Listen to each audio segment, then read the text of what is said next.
Hello everyone, welcome back to my channel. I'm Riya, and in this video we are going to read the NCERT class 7 geography chapter number 1 environment हम सबको पता है पर्यावरण हमारा nature है ना। तो चलो चैप्टर रीड करते हैं।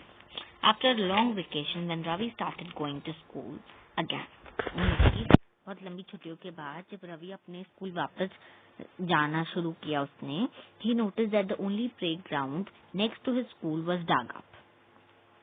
तो उसने देखा कि अकेला एक प्लेग्राउंड उसके जो पास में था स्कूल के वो dug up यानी खोदा हुआ था। People said that a huge building with many flats will be constructed। लोग कह रहे थे कि जो वहाँ पर जो प्लेग्राउंड है उसमें एक बहुत बड़ी बड़ी बिल्डिंग्स बनेंगी जिसमें बहुत सारे फ्लैट्स होंगे। Ravi was almost in tears. Ravi बहुत उदास हो गया, रोने ही वाला था वो। When he realised that the big playground water with its soft, तभी उसे रियलाइज हुआ कि जो बिग प्लेग्राउंड था उसमें इतनी सॉफ्ट ग्रासेस थी, मेरीगोल्ड्स के फ्लावर थे, बटरफ्लाई थे, अब वो हमेशा के लिए चले जाएंगे। He shared his feelings with his classmates. उसने अपनी फीलिंग्स को अपने क्लासमेट्स के साथ शेयर किया जो वो सोचता था। और असेंबली में प्रिंसिपल से भी to sadly observe the principal to sadly observe see how our environment is changing. जो प्रिंसिपल थी असेंबली में उन्होंने भी कहा कि देखो जो हमारा एनवायरनमेंट है वो डे बाय डे चेंज होता जा रहा है। In the class Ravi asked his teacher what is environment. Class में जो रवि है उसने अपने टीचर से पूछा कि एनवायरनमेंट क्या है। Whatever you see in your surroundings said the teacher. Teacher ने कहा कि जो भी आप अपने सराउंडिंग के आप आस पास अपने जो देखते हो वही आपका एनवायरनमेंट है। Ravi thought allowed. रवि ने बहुत जोर से बोला that means school building, table, chairs in the classroom, even that open field, the road, the garbage, my friends, all are parts of environment. Ravi ने कहा कि जो स्कूल बिल्डिंग है उसमें टेबल्स हैं, चेयर्स है, हमारी क्लासरूम है, और जो ओपन फील्ड है, जो रोड है, जो गार्बेज है, जो मेरे फ्रेंड्स है, वो सब एनवायरनमेंट का पार्ट है। टीचर ने कहा हाँ, but wait, some objects are created by nature. Teacher ने कहा रुको, लेकिन कुछ ऐसी चीजें भी हैं जो नेचर ने बनाई है, हम ह्यूमंस ने नहीं बनाई है वो चीजें। वो कौन कौन सी चीजें? माउंटेन्स है, रिवर्स है, ट्रीज हैं, एनिमल्स है, ये सब चीजें नेचर ने बनाई है। Others are made by people. जो और चीजें हैं वो किसने बनाई? हम ह्यूमंस ने बनाई है, जैसे कि रोड है, कार्स हैं, क्लोथ्स हैं, बुक्स हैं। Now work in pairs. जो उनकी टीचर ने कहा कि पेयर्स में वर्क करो। Make a list with your classmate sitting next to you. आप अपने जो क्लासमेट है आपके बगल में, यानी कि जो आपका पार्टनर आपके साथ बैठा हुआ है उसके साथ बैठकर एक लिस्ट बनाओ।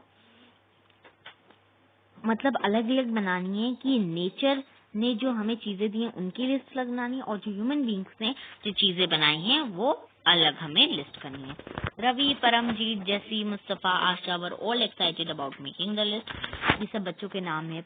रवि, परमजीत, जैसी, मुस्तफा, आशा जो थे वो बहुत एक्साइटेड थे लिस्ट बनाने के लिए। Why is the environment changing. एक बार एक बच्चा है जिसने पूछा कि जो हमारा एनवायरनमेंट है वो क्यों चेंज हो रहा है। It's all because of our needs. ये सब हमारी नीड्स की वजह से है। They are increasing day by day. We are therefore modifying and at times even destroying natural surroundings, the teacher replied. जिसने कहा कि हमारी नीड्स की वजह से, हमारी जरूरतों की वजह से हमारी जरूरतें डे बाय डे बढ़ती जा रही हैं। हमें कभी ये चाहिए, कभी वो चाहिए, इसलिए जो हमारा एनवायरनमेंट है वो चेंज होता जा रहा है और मॉडिफाई भी होता जा रहा है टाइम्स, और वो किसको? सराउंडिंग को, हमारी जो नेचुरल सराउंडिंग है उसको डिस्ट्रॉय भी कर रहा है। टीचर ने ये रिप्लाई किया। From the above conversation you understand that the place, people, things and nature that surround any living organism is called the environment। तो ये कॉन्वर्सेशन से आपको समझ में आया होगा कि एनवायरनमेंट क्या है। एनवायरनमेंट वो है जिसमें प्लेसेस होती हैं, पीपल होते हैं, थिंग्स होते हैं, नेचर होता है, और जो लिविंग ऑर्गेनिज्म से सराउंडेड होता है वही हमारा एक एनवायरनमेंट है। It is a combination of natural and human made phenomena, यानी कि ये कॉम्बिनेशन है नेचुरल चीजों को और ह्यूमन के द्वारा बनाई हुई चीजों का। While the natural environment refers to both biotic and abiotic, कि जो नेचुरल एनवायरनमेंट है वो बायोटिक और अबायोटिक दोनों ही कंडीशंस में अर्थ को एग्जिस्ट करते हैं। Human environment reveals the activities, creations and interactions among human beings हम जो ह्यूमन से वो अलग अलग टाइप के एक्टिविटीज करते हैं, अलग अलग चीजें बनाते हैं, अलग अलग चीजों की खोज करते हैं। अभी हमने 2 वर्ड्स पढ़े, आपने यहाँ पर देखा बायोटिक और अबायोटिक। आपको पता है कि बायोटिक और अबायोटिक का क्या मतलब होता है? यहाँ पर आप ये ग्रीन और इसमें भी लिखा हुआ होगा, इसको आप पढ़ सकते हैं। यहाँ पर the world of living organism, यानी कि जो लिविंग ऑर्गेनिज्म का जो वर्ल्ड होता है, यानी कि हम ह्यूमंस जैसे प्लांट्स और एनिमल्स, इन सब का जो वर्ल्ड होता है उसको बायोटिक कहते हैं। और जिसमें नॉन लिविंग चीजें आती हैं जिस वर्ल्ड में, उसे अबायोटिक बोला जाता है। बायोटिक और अबायोटिक। नॉन अबायोटिक का कौन सा एग्जाम्पल है? लैंड। और बायोटिक का एग्जाम्पल है प्लांट्स, एनिमल्स और ह्यूमन बींग्स। अब हम पढ़ेंगे नेचुरल इन्वायरमेंट के बारे में। Land, water, air, plants and animals comprise the natural environment. Natural environment में कौन कौन सी चीजें आ जाती हैं? हमारा लैंड, हमारा वाटर, हमारा एयर, प्लांट्स एंड एनिमल्स आ जाता है। You are familiar with the meaning of lithosphere, hydrosphere, atmosphere and biosphere. आप इन सबको जानते ही होंगे। कुछ वर्ड्स हैं जैसे लिथोस्फेयर है, हमारा हाइड्रोस्फेयर है, एटमॉस्फेयर है, बायोस्फेयर है। ये आपने 6th क्लास में भी पढ़ा है चैप्टर में अपने। Let us learn some more facts about these domains. ये सब क्या है? डोमेन्स हैं, अलग अलग चीजों के डोमेन्स है। लिथोस्फेयर के बारे में पढ़ेंगे। सबसे पहले हम लिथोस्फेयर जो है एक सॉलिड क्रस्ट है जिसकी बहुत हार्ड टॉप लेयर है ऊपर से, वो जो है रॉक्स और मिनरल्स से कवर्ड है और उसमें बहुत ही पतली सी परत टाइप की लेयर है सॉइल की। It is an irregular surface with various landforms. जो ये लिथोस्फेयर, इसमें अलग अलग टाइप के लैंडफॉर्म्स हैं जिसमें माउंटेन्स आ जाते हैं, प्लेटोज आ जाते हैं, प्लेन्स आ जाते हैं, वैलीज आ जाती हैं और एक्सेट्रा, और भी बहुत सारी। Landforms are found over the continents and also on the ocean floors, यानी कि जो लैंडफॉर्म्स है ये कॉन्टिनेंट्स में और ओशन के फ्लोर्स में भी पाए जाते हैं। Lithosphere is a domain that provides forest grasslands for grazing land for agriculture and human settlements. जो लिथोस्फेयर है वो किस चीज का डोमेन है? फॉरेस्ट का डोमेन है, ग्रासलैंड्स का डोमेन है, ग्रासलैंड्स ग्रेजिंग के लिए, और लैंड एग्रीकल्चर के यानी कि एग्रीकल्चर के लिए, और ह्यूमन के सेटलमेंट्स के लिए, यानी कि ह्यूमन अगर अपना घर बनाना चाहे वो उन सब का डोमेन लिथोस्फेयर है। It is also a source of mineral wealth. ये मिनरल वेल्थ का भी सोर्स है। The domain of water is referred to as hydrosphere. Water का डोमेन कौन सा? हाइड्रोस्फेयर है। It comprises various source of water. अलग अलग टाइप के सोर्सेज है जहां से हमें वाटर मिलता है। वो कौन कौन से सोर्सेज हैं? वाटर बॉडीज हैं जैसे रिवर्स हैं, लेक्स हैं, सीज हैं, ओशंस हैं और एक्सेट्रा, और भी बहुत सारे। It is essential for all living things. हम सब जानते हैं कि वाटर बहुत ज्यादा एसेंशियल है। तो हाइड्रोस्फीयर वाला जो है वो वाली जो डोमेन है वो हमारे लिए बहुत ज्यादा इंपॉर्टेंट है। अब आती है हमारी एटमॉस्फेयर वाली डोमेन। एटमॉस्फेयर जो है वो थिन लेयर है एयर की जो सराउंड करती है हमारी अर्थ को, एंड इसके चारों ओर से एक सराउंड यानी कि घेरा टाइप का, यानी कि किसी चीज को सराउंड करना किसी चीज से। Gravitational force of the earth hold the atmosphere around it. हम सब जानते हैं कि जो अर्थ है उसमें ग्रेविटेशन है। तो जो ग्रेविटेशनल फोर्स होती है वो अर्थ के आसपास एटमॉस्फेयर को होल्ड करती है। अब ये जो एटमॉस्फेयर है ये किस चीज में, ये हमें किस चीज से प्रोटेक्ट करता है? It protects us from the harmful rays and scorching heat of the sun. वो हमें सन की बहुत ज्यादा लाइट होती है तो वो हमें बहुत ज्यादा हीट से उसकी प्रोटेक्ट करता है। उसमें बहुत सारे, यानी कि जो सन है उसमें बहुत सारी गैसेस होती हैं, डस्ट होती हैं, water vapour. The changes in atmosphere produce changes in the weather and climate.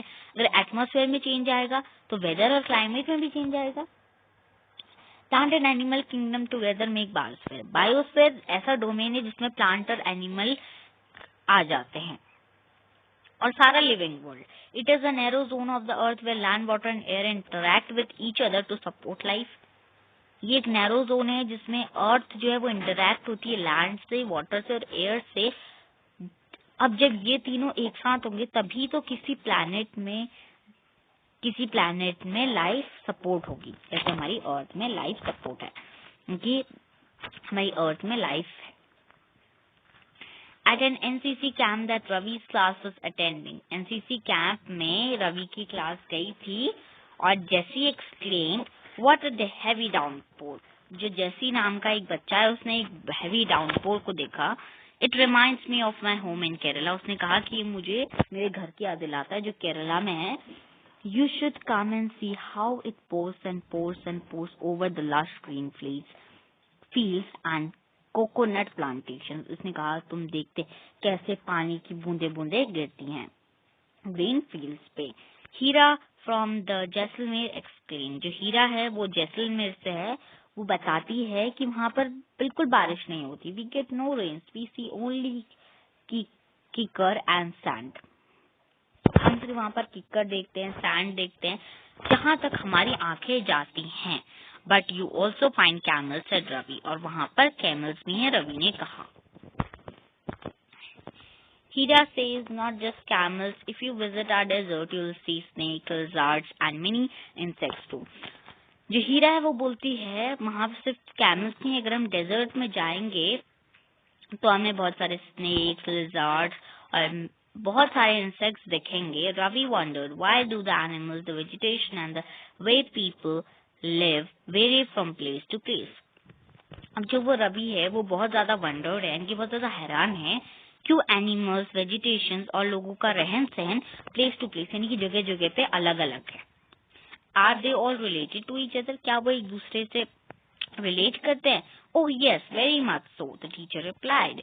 Teacher ने कहा हाँ, वो बहुत ज्यादा रिलेट करते हैं एक दूसरे से। All plants, animals and human beings depend on their immediate surroundings. जो प्लांट्स है, एनिमल्स है, वो अपने इमीडिएट सराउंडिंग यानी कि कैसा उनका सराउंडिंग है उस चीज पे डिपेंडेंट होते हैं।